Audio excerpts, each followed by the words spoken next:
video is going to be all about how to craft the 12-link sword. I took a look at the crafting process that the original crafter left on Reddit, and I went through the process, and it seems like it's a pretty easy process. I'm going to guide you through it. Now, while I say it's easy if you have access to unlimited crafts on TFT, and I'll show you what the actual limiting factor is.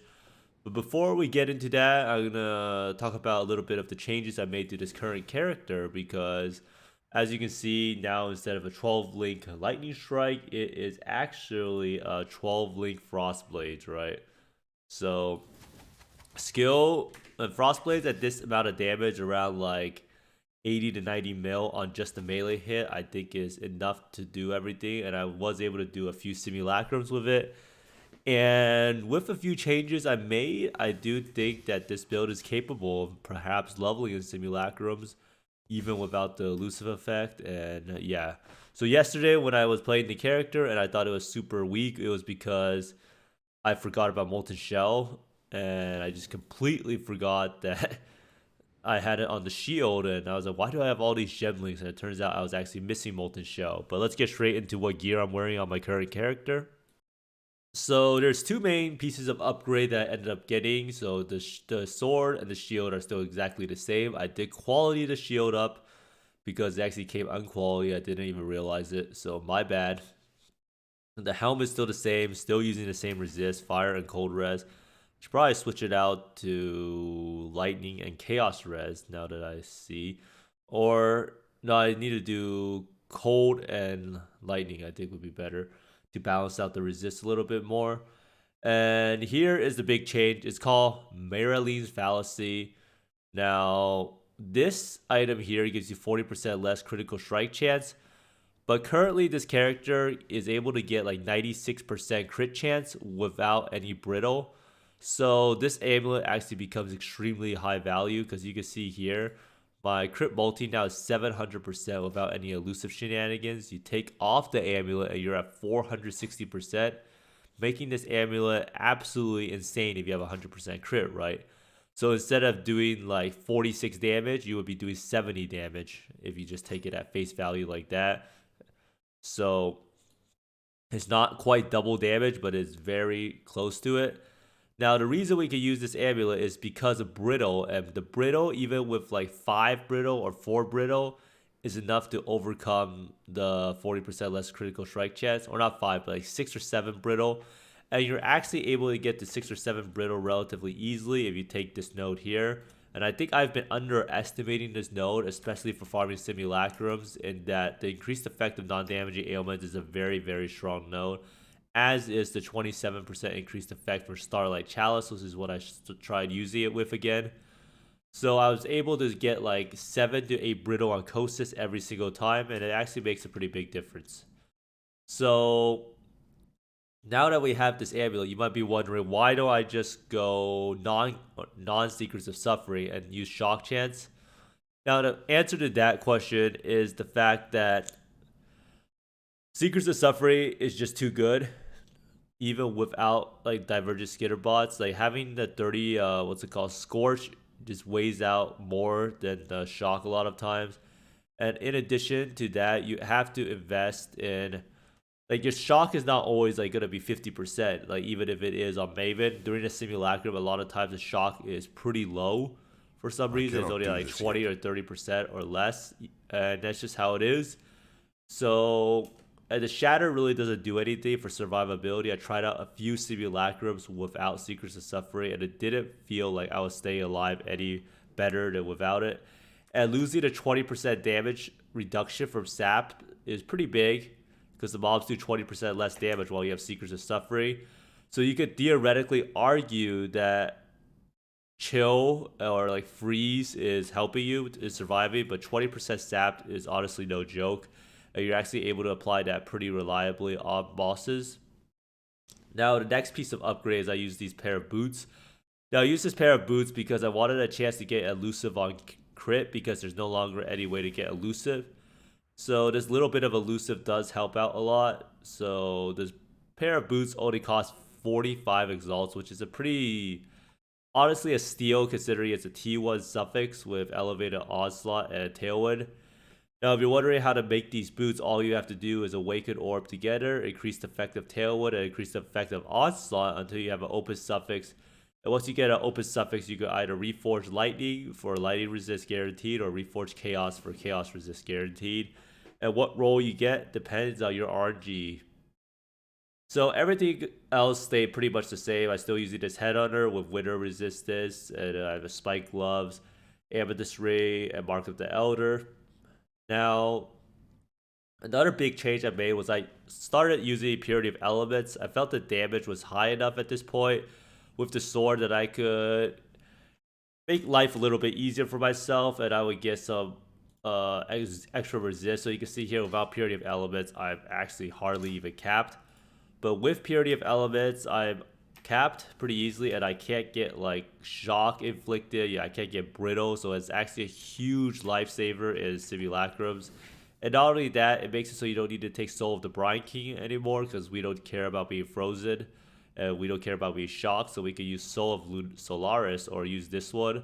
Soul of Solaris is pretty good. You have 20% chance to take 50% less area damage from hits. And then you can also get 8% reduced elemental damage if you haven't been hit recently.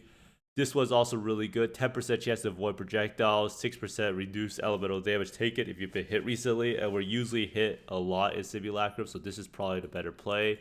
Although they're both really nice. And I use this one so I take less chaos damage and less duration of poisons. I do need to go capture the Pantheon still, but overall the tree is pretty similar. I did switch out the accuracy node to some more crit chance to make it more reliable because of Merrili's Fallacy.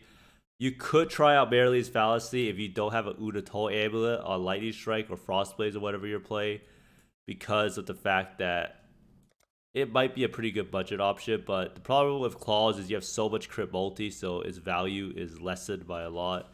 So I'm not really sure whether it is a better option or not. But basically, I got this crit node here, and it's been a lot more consistent. I did not get this crit cluster here. Although it is its same value, I did not feel that it would be good enough.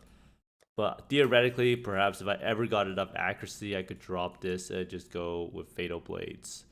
But overall, I am using Frostblades right now. The reason I'm using Frostblades is the fact that Frostblades just gets the most rewards. I've done over like probably like 100 simulacrums, and comparing like Frostblades and Lightning Strike and Wall Strike, in the end, Frostblades always gets the most reward layers on simulacrum, the easiest, and I do feel that the damage is enough at this point to instantly kill Kosis and Omniphobia. Now, the one thing I did make for changes is I included Vol Grace and Vol Bolted Shell. So what I end up doing is as soon as I see Kosis come alive, I just pop both of these and then run up to him and face take him, and he usually dies within that span of time. So that's the main change I made. Is a pretty much a hardcore tech where you have to use Vol Bolted Shell and Vol Grace, and it ends up helping out my character survive a lot. But anyhow, let's get straight into the crafting process, which will be quite interesting. Now, the question remains, how do we make the sword? And to figure this out, I pretty much looked at the thread this person posted on Reddit, and he actually came up with a pretty good process, and I do think that it is the right way of doing it.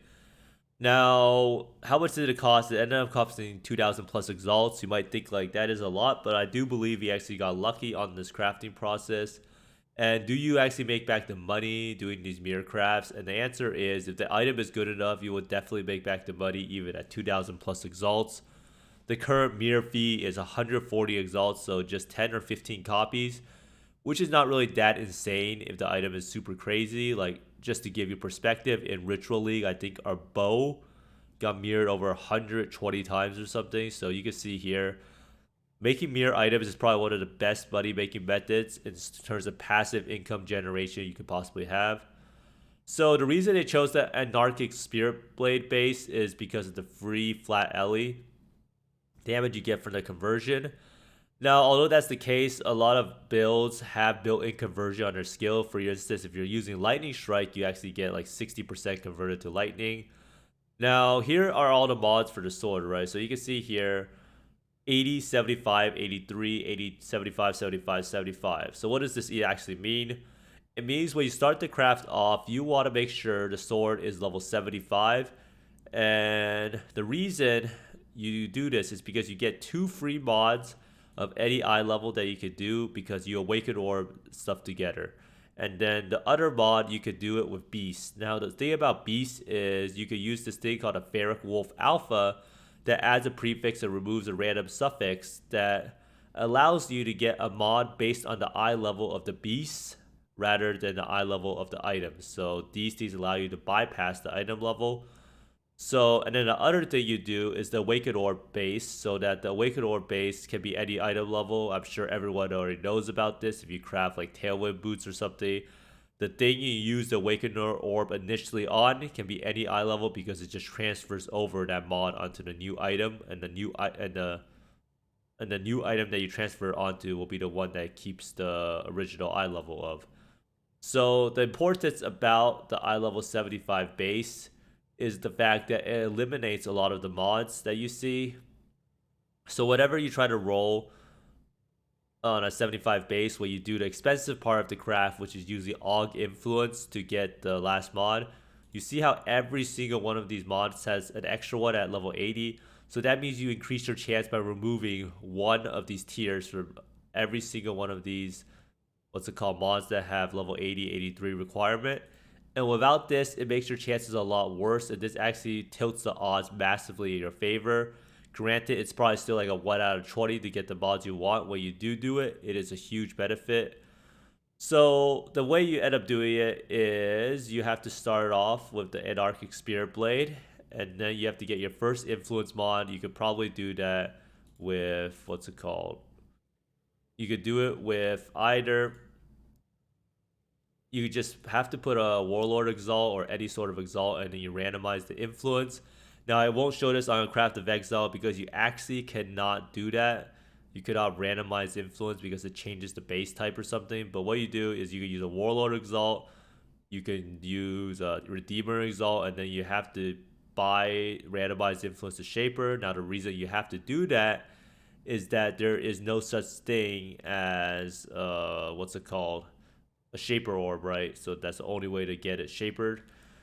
So you can either choose to do it 2 different ways. You can either do it Shaper or Elder. Now, if you do it Shaper, you have to do 100 eye level 83 Beast, and you're trying to remove suffix add prefix until you end up hitting, I think the Shaper base is, so Shaper you want to get this one here. The Socketed skills deal 40% more attack damage.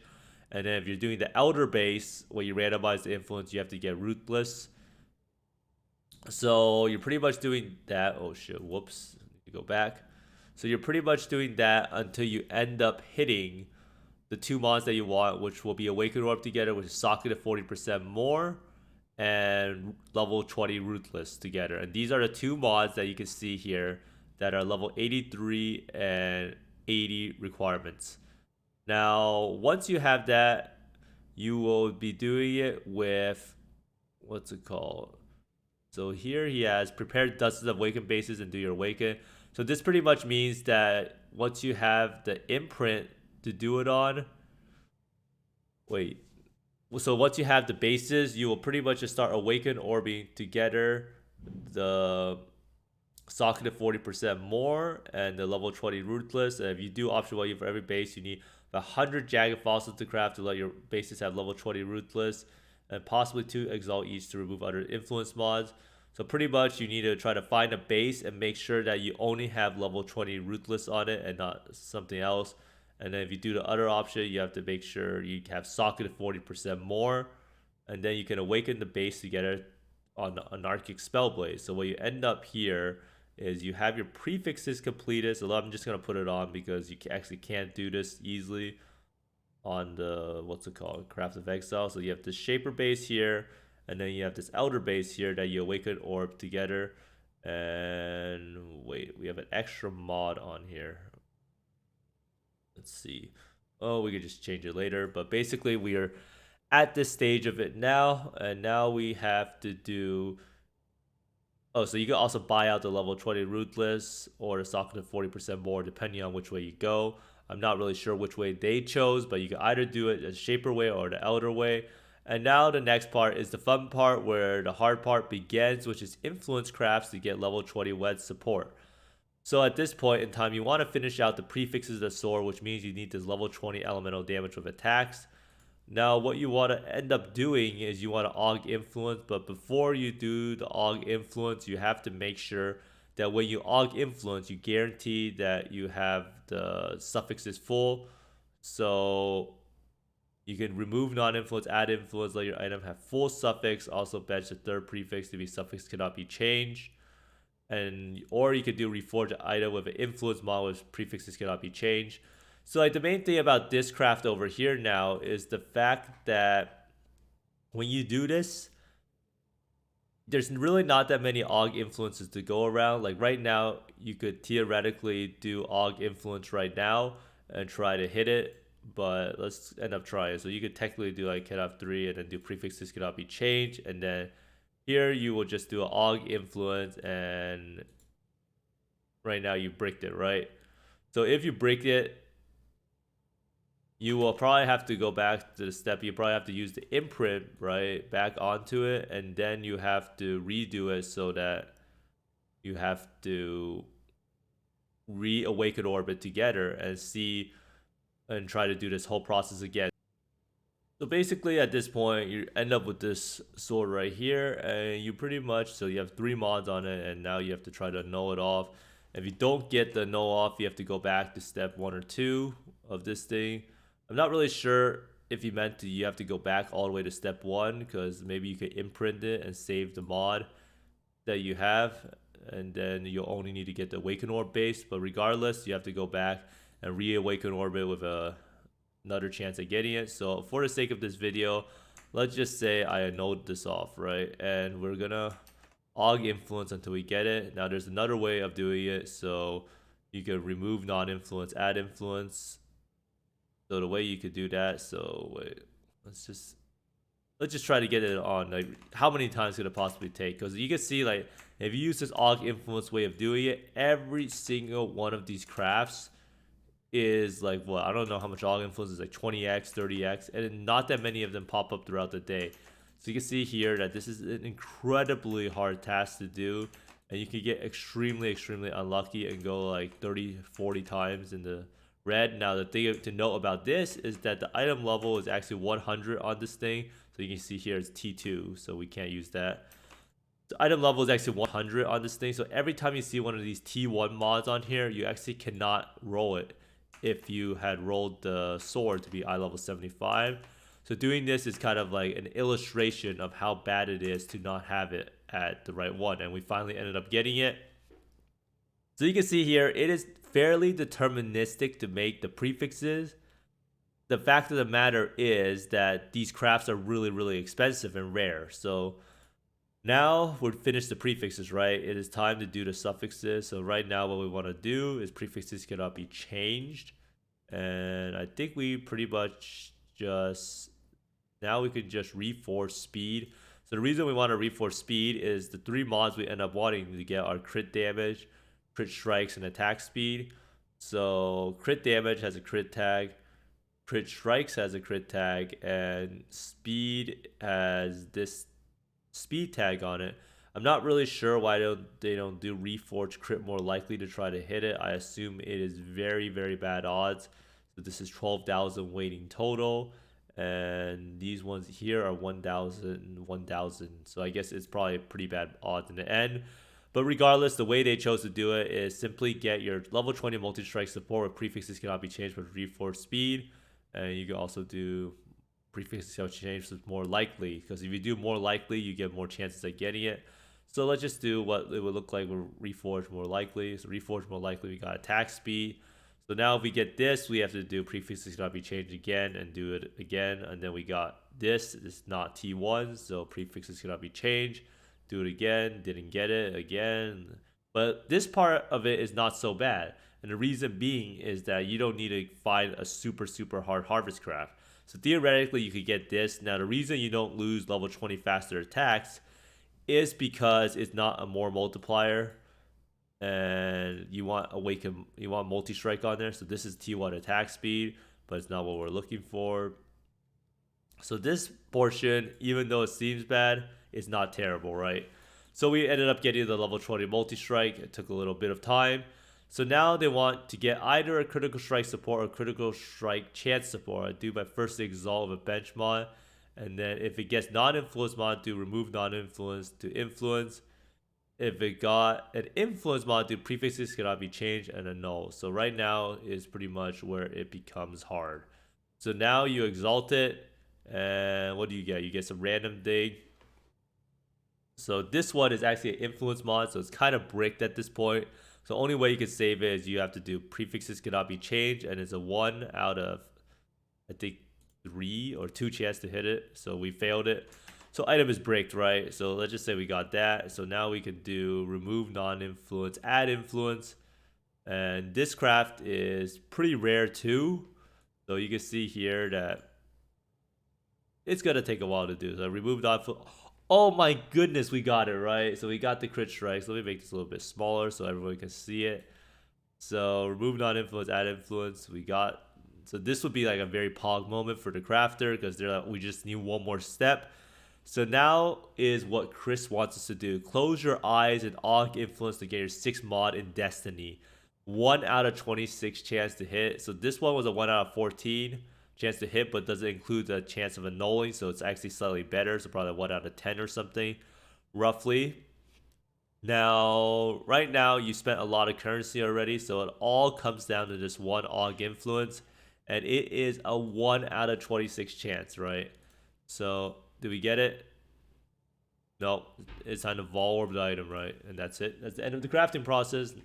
But you could just go back to the previous step, right? You just, at this point, you would probably YOLO annul it. And would you YOLO annul it? I don't think so, right? Reforge key prefix. I mean, if you want to YOLO annul it, that'd be pretty crazy because you could break the whole base and start at step 2. So you would just do, what's it called? Reforge while keep prefix, and then start over with the suffix prefix cannot be changed and reforge speed. So let's just say we are playing and we could just keep aug influencing again, and then so each one of these steps, when you fail, you have to go all the way back. And again, you can see the illustrate. Oh, we got it. We made the sword. It's done. So this was like 4 or 5 attempts of the aug influence until we got it. Now, a lot of the stuff you saw here is probably a lot more attempts than it was shown normally, purely because of the fact that this is on an eye level 100 base. So overall, sword is fairly deterministic in terms of that each crafting process is not like some horrendous odds of 1 out of 50 or 100. It's just that the crafts on TFT are very, very expensive. And that's actually the main bottleneck. They're actually currently making the claw. As you can see here, you can see this is the harvest section. And you can see here, aug influence very rarely comes up. Like, I don't even know if I've seen one recently in a while. So aug influence, these are all aug non-influence. So only a few pop up a day. So this is 35x. So that's actually pretty bad. So that's why a lot of people use remove non-influence, add influence. But for this last mod, you actually need to use aug influence. Now, the only confusing part of this crafting process to me is whether the Ferric Wolf Alpha, it would keep the item blue. I'm not 100% sure. So either you have to go back all the way to step 2 or step 1 if you fail to step 3 to get the last prefix. But regardless, I hope that me showing this crafting process has illuminated how easy yet hard this item is to make. It is hard in the sense that every single step costs a fortune, with remove non-influence, add influence, or reforce influence more likely, or aug influence, and everything becomes quite scary if you fail a lot. Now, the reason why you say this person got lucky is because they pretty much crafted this suffix on the sword on the first try. They did say they got pretty unlucky with the prefixes. They used 200 plus reforge influence and other influence crafts just to finish off the prefixes. And the prefixes shouldn't be that bad, right? Because you're guaranteed to have 2 prefixes already. So when you go for the next one with remove non-influence, add influence, or reforge influence, it should only be, what is it they said? A 1 out of 19 chance on aug influence and 1 out of 19. So 1 out of 19 chance, and they used over 200. But that's just the nature of crafting, right? So you need to have a lot of currency. And that's also a pretty good cautionary tale about why crafting is not the best when items already exist. because of the fact that if you can buy an item at break-even cost, you should never try to craft it, because especially if you're risk averse. But anyhow, I'm going to showcase a quick Maven with the Frostblade setup just to let you compare the damage with the sword versus on the Lightning Strike character from yesterday, because the damage is so high.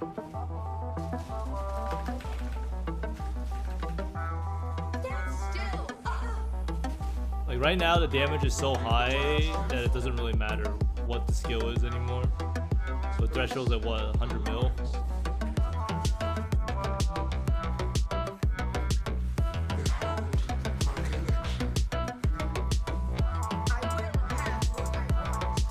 This boss fight is just as bad.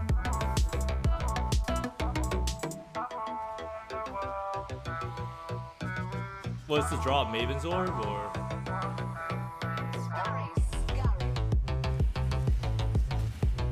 I mean, the damage is a lot slower on than Lightning Strike, that's for sure. But I don't think it matters at this DPS level. Oh shit.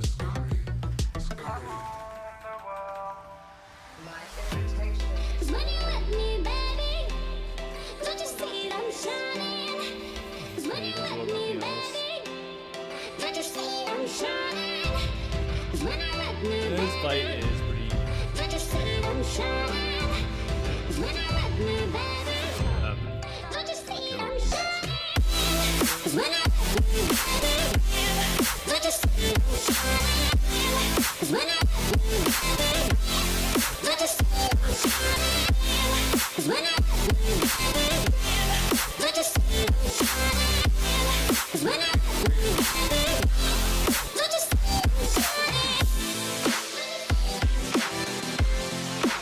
I mean, it looks weak. They say that because of yesterday.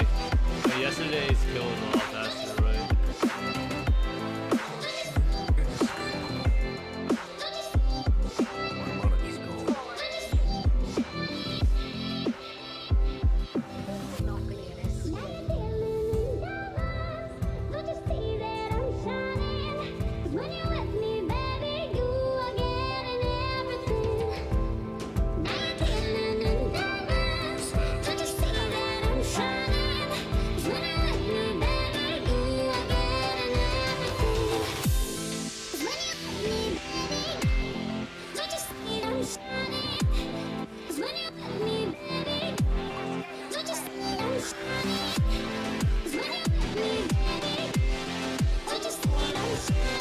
Anyhow, I hope everyone has enjoyed this video. This video pretty much illustrates the #1 way of making any item in the game, which is awaken Orby stuff together and then using meta mods or remove non-influence add influences to guarantee your next mods based on what tags they have. And this can be applied to every single item.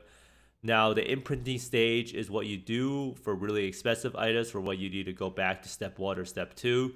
And this item should be a pretty good illustration of how to make other influence items. It's a lot easier to hit certain mods of influence because you can actually aug influence and remove non-influence add influence. Like if you're trying to hit stuff on this end, it's a lot harder.